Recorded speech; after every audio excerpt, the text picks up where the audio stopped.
사도행전 9장 사울의 회개. 사울은 여전히 주님의 제자들을 죽이겠다는 생각으로 그들을 위협하고 있었습니다. 그는 대제사장에게 가서 다마스커스의 여러 회당에 보내는 편지를 써달라고 했습니다. 남자든 여자든 그 도를 따르는 사람이 있으면 닥치는 대로 붙잡아서 예루살렘으로 끌고 오려는 것이 그의 생각이었습니다. 사울이 길을 떠나 다마스커스 가까이에 이르렀을 때입니다. 갑자기 하늘로부터 밝은 빛이 사울을 둘러 비쳤습니다. 사울은 땅에 엎드렸습니다.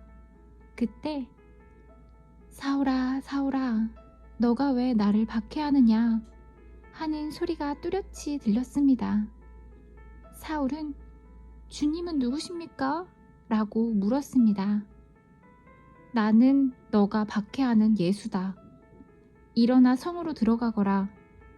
너가 해야 할 일을 일러줄 사람이 있을 것이다. 라는 목소리가 들렸습니다. 사울과 함께 길을 가던 사람들은 무슨 소리가 나는 것 같은데 아무것도 보이지 않으므로 깜짝 놀라 말도 못하고 가만히 서 있었습니다. 사울은 땅에서 일어나 눈을 떴으나 아무것도 볼 수 없었습니다. 그래서 사울과 함께 있던 사람들이 그의 손을 잡고 다마스커스로 데려갔습니다. 사울은 3일 동안 앞을 보지 못했으며 먹지도 마시지도 않았습니다. 다마스커스에 아나니아라는 어떤 제자가 살고 있었습니다. 주님께서 환상 중에 아나니아야 하고 부르셨습니다.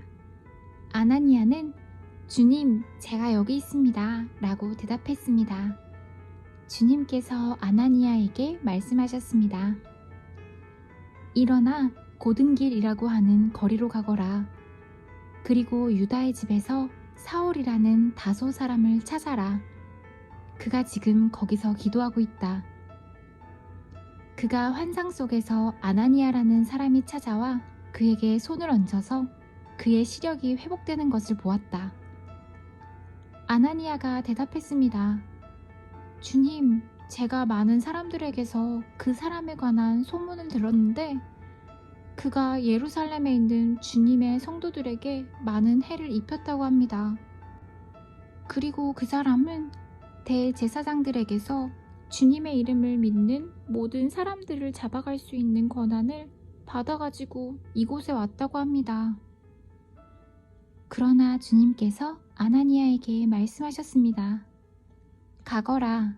그는 이방 사람들과 여러 왕들과 이스라엘 백성 앞에서 나의 이름을 전하도록 선택된 나의 도구이다.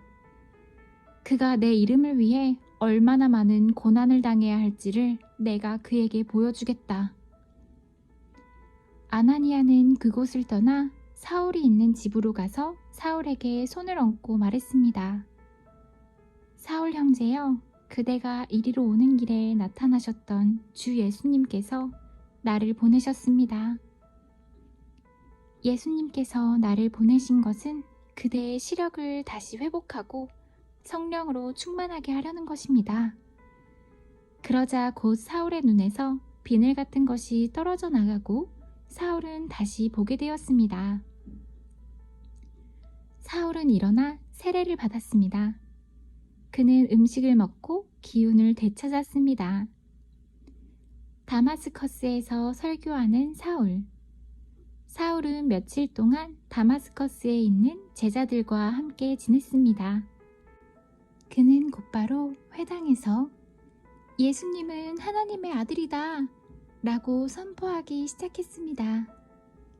사울의 설교를 들은 사람들은 놀라서 물었습니다. 이 사람은 예루살렘에서 예수님을 믿던 사람들을 닥치는 대로 죽이던 사람이 아닙니까? 그가 이곳에 온 것도 제자들을 붙잡아서 대제사장들에게 넘겨주려는 것이 아니었습니까? 그러나 사울은 더욱 힘을 얻어 예수님이 그리스도인 것을 증명함으로 다마스커스에 사는 유대인들을 당황스러워하게 했습니다. 도망가는 사울. 여러 날이 지난 뒤 유대인들은 사울을 죽이기로 모의하였습니다. 그러나 사울은 그들의 계획을 알게 되었습니다. 그들은 사울을 죽이려고 밤낮으로 성문을 철저히 지켰습니다. 어느 날 밤 사울의 제자들이 광주리에 사울을 담아 성벽에 난 구멍을 통해 그를 성 밖으로 달아내렸습니다.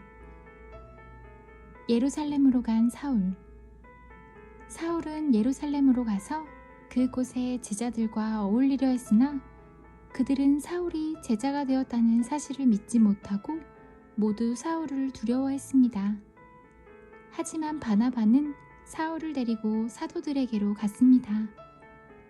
바나바는 사도들에게 사울이 길에서 주님을 본 것과 주님께서 사울에게 하신 말씀과 사울이 다마스커스에서 담대하게 예수님의 이름을 전한 일을 이야기해 주었습니다.